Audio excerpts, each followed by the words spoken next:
ہارون رشید کی چہیتی ملکہ زبیدہ اپنے شاندار محل کی کھڑکی سے باہر کا نظارہ کر رہی تھی کہ اس نے بہلول دانا کو نہر کے کنارے بیٹھے دیکھا۔ وہ بچوں کی طرح ریت سے کھیل رہا تھا۔ کبھی وہ اس کی چھوٹی چھوٹی ڈھیریاں بناتا، کبھی انہیں کیاریوں کی شکل دیتا، کبھی ان گھروندوں میں کھڑکیاں اور دروازے بناتا۔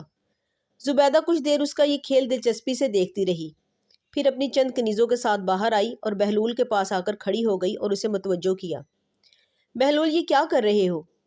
بہلول نے سر اٹھا کر دیکھا۔ یہ میں جنت کے محل بنا رہا ہوں۔ اتنا کہہ کر وہ پھر اپنے کام میں مصروف ہو گیا۔ اچھا؟ زبیدہ نے مصنوعی حیرت سے کہا، پھر کچھ سوچ کر بولی، بہلول تم بہشت کے یہ محل بیچتے بھی ہو؟ ہاں بیچتا ہوں، بہلول نے جواب دیا۔ کتنے دینار میں؟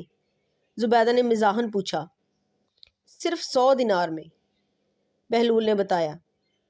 زبیدہ نے سوچا کہ اس طرح مذاق ہی مذاق میں بہلول کی مدد بھی ہو جائے گی۔ اس نے کنیزوں کو حکم دیا کہ بہلول کو 100 دینار ادا کیے جائیں اور بہلول سے بولی، بہلول میں بھی ایک بہشت خریدنا چاہتی ہوں۔ کون سی؟ بہلول نے استفسار کیا۔ زبیدہ نے یوں ہی ریت کی ایک کیاری کی جانب اشارہ کر دیا، مجھے وہ بہشت چاہیے۔ بہلول نے رقم لے لی اور بولا، تم نے قیمت ادا کر دی ہے، ٹھہرو میں اس کا قبالہ تمہارے نام لکھ دیتا ہوں۔ زبیدہ ہنسی، میں اس وقت جلدی میں ہوں بہلول، تم اس کا قبالہ لکھ کر محل میں لے آنا۔ وہ اتنا کہہ کر آگے بڑھ گئی۔ بہلول بھی اپنی مٹی کی ڈھیریاں ڈھا کر اٹھ کھڑا ہوا اور وہ سب دینار اپنی چولی میں ڈال کر ضرورت مندوں اور ناداروں کی تلاش میں نکل گیا۔ زبیدہ سب کچھ بھول کر اپنے معمولات میں مصروف ہو گئی۔ رات اپنے بستر پر گئی، آنکھ لگی تو اس نے دیکھا کہ وہ ایسے خوشنما باغ میں ہے جس کا تصور کرنا بھی محال ہے کہ وہ روئے زمین پر اس کی کوئی مثال ہو سکتی ہے۔ وہ حیران نظروں سے اسے دیکھتی کی دیکھتی رہ گئی۔ اس نے آہستہ آہستہ قدم اٹھائے اور ہر لحظہ حیرت میں ڈوبتی چلی گئی۔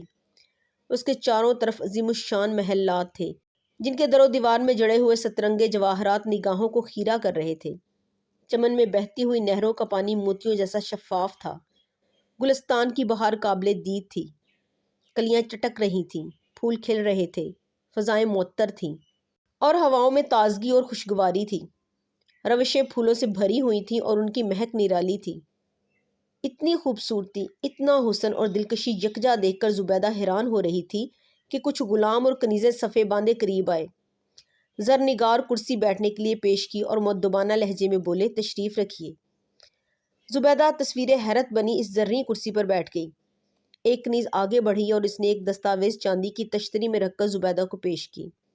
زبیدہ نے کچھ متذبذب سی ہو کر دستاویز اٹھائی اور ڈرتے ڈرتے اس پر نگاہ ڈالی۔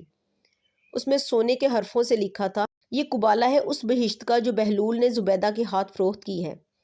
اس کے ساتھ ہی اس کی آنکھ کھل گئی۔ وہ بہت دیر تک خواب کے سحر میں کھوئی رہی۔ اس کی آنکھوں میں وہ تمام فردوسی مناظر رقص کرنے لگے۔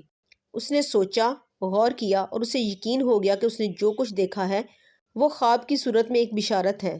بہلول کا وعدہ سچ تھا، کیونکہ اس نے بہشت کا قبالہ لکھ کر دینے کا وعدہ کیا تھا اور جیسے نظارے اس نے خواب میں دیکھے تھے وہ روئے زمین پر کہیں نہیں تھے۔ اس کا رواں رواں مسرت و شادمانی سے ناچ اٹھا۔ اس نے بے خودی میں ہارون کو جگایا اور پھولے ہوئے سانسوں کے درمیان بولی، ذل الہی، آج میں نے 100 دینار میں بہلول سے ایک بہشت خریدی تھی۔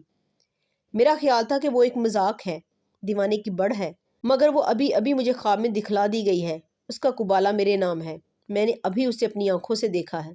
تمہارا دماغ تو درست ہے کہ تمہیں بھی اس دیوانے نے پاگل بنا دیا ہے، ہارون رشید نے اپنی نیند خراب ہونے کی خفگی سے کہا۔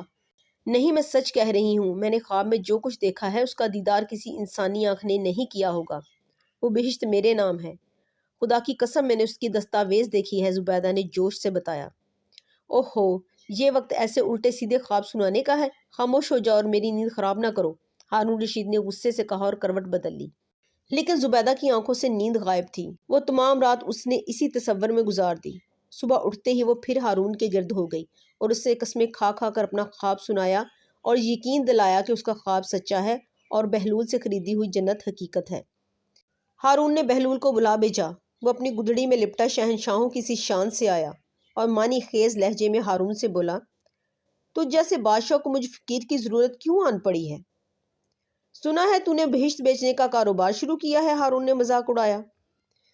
ماں بدولت تو یہ کاروبار کب سے کر رہے ہیں، بہلول نے بے نیازی سے جواب دیا۔